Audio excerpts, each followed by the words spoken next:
Hai murid-murid. Hari ini kita akan belajar tajuk Budaya Sekolah Alice. Buku jilid 2, muka surat 41. Objektif pembelajaran, murid dapat menulis jawapan pemahaman berdasarkan soalan bertumpu dan soalan bercapah.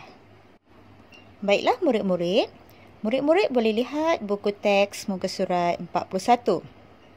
Arahan, baca dan fahami teks, kemudian jawab soalan di bawah. Tajuk, Budaya Sekolah Alice.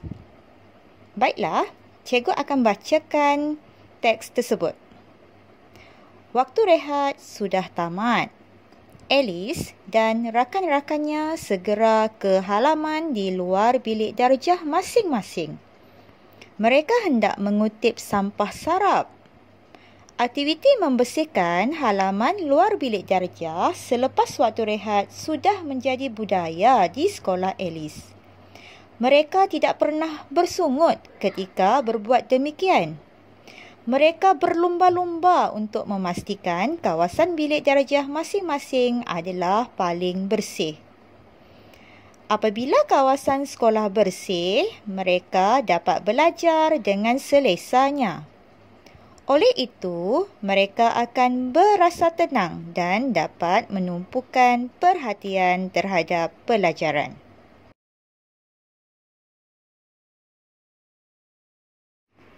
Baiklah murid-murid, di bawah terdapat 5 soalan pemahaman. Sekarang kita akan menjawab soalan tersebut satu demi satu.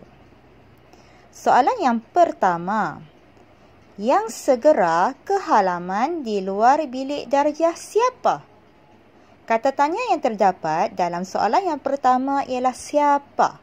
Siapa merujuk kepada orang. Siapa merujuk kepada orang. Jadi, kita lihat pada teks. Okey, siapakah yang segera ke halaman di luar bilik darjah? Okey, di situ kita boleh lihat Alice dan rakan-rakannya. Jadi, bagaimanakah kita hendak menjawab soalan yang pertama? Cara menjawab ialah Alice dan rakan-rakannya segera ke halaman di luar bilik darjah. Soalan yang kedua, mereka berbuat demikian bila? Kata tanya yang terdapat dalam soalan yang kedua ialah bila. Bila merujuk kepada masa. Baiklah murid-murid, kita lihat pada perenggan yang kedua. Di situ ada dinyatakan aktiviti membersihkan halaman bilik darjah selepas waktu rehat. Selepas waktu rehat sudah menjadi budaya di sekolah Alice.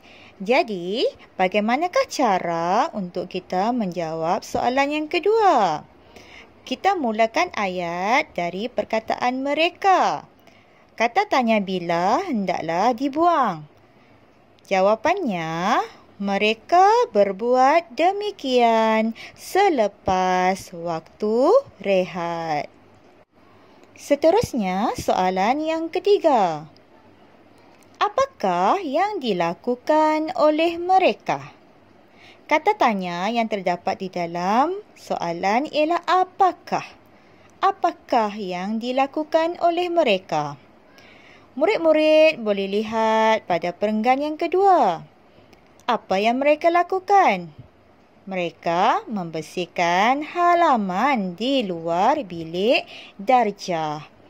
Jadi, bagaimanakah cara untuk murid-murid menjawab soalan?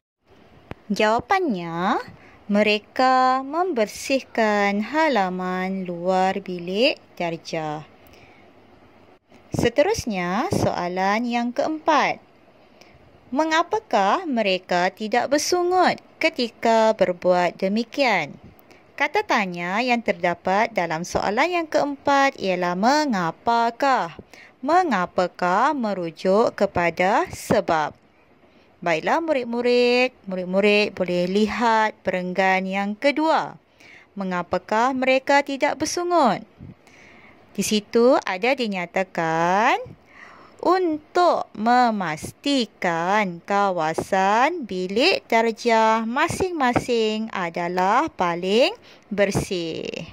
Baiklah murid-murid, bagaimanakah cara menjawabnya? Mengapakah ialah kata tanya? Jadi, murid-murid mulakan daripada perkataan mereka. Mereka tidak bersungut ketika berbuat demikian kerana mereka hendak memastikan kawasan bilik darjah masing-masing paling bersih. Baiklah murid-murid, soalan yang terakhir. Bagaimanakah kamu dan rakan-rakan menjaga kebersihan kawasan sekolah kamu? Soalan yang kelima ini bertanyakan cara kamu, pendapat kamu sendiri. Bagaimana kamu menjaga kawasan sekolah kamu?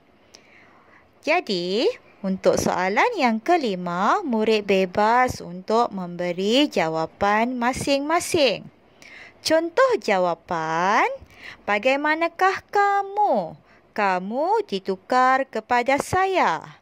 Jawapannya, saya dan rakan-rakan menjaga kebersihan kawasan sekolah dengan tidak membuang sampah di merata-rata tempat.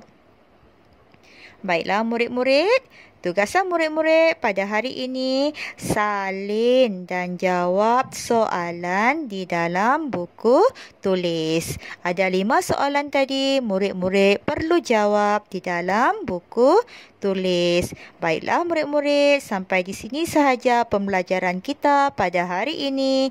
Sekian, terima kasih dan jumpa lagi.